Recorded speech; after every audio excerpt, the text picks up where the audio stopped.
Ce livre qui vient d'être publié chez Jodie Jacob, c'est en quelque sorte un thriller, au début de ce livre en tout cas, un thriller du XIXe siècle qui est fondé sur deux secrets de famille.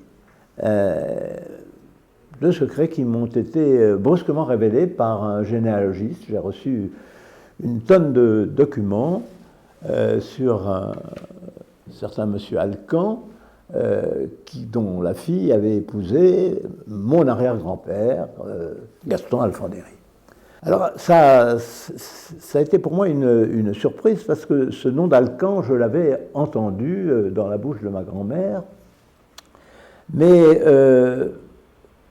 pour elle, son grand-père, c'était Jules Treyfus, l'homme culte de la famille, un artisan qui, au début du XIXe siècle, on est tout de même dans l'histoire, là, avait réussi à fonder une énorme fabrique avec plus de 1000 ouvriers dans une toute petite ville de 15 000 habitants, dont il est devenu aussi le maire. Alors tout ça, ça m'a fait tout de même penser à mon père, parce que mon père, c'était tout de même aussi quelqu'un qui ressemblait pas tellement à la famille de ma grand-mère, à mes grands-parents.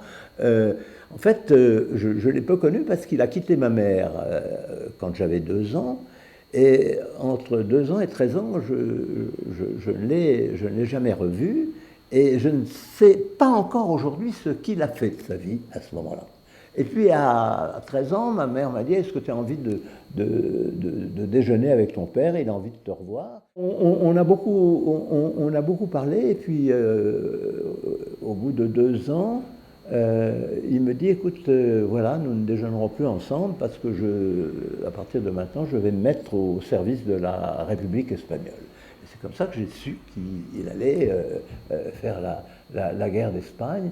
Là encore, je ne l'ai pas revu, jusqu'au moment où nous nous sommes très curieusement retrouvés, lui revenant d'Afrique avec l'armée du maréchal Juin, remontant la vallée du Rhône, et me retrouvant libérant Valence le 31 août 1944.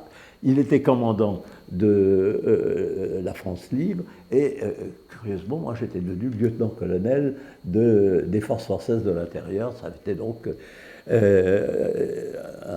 une rencontre tout à fait extraordinaire.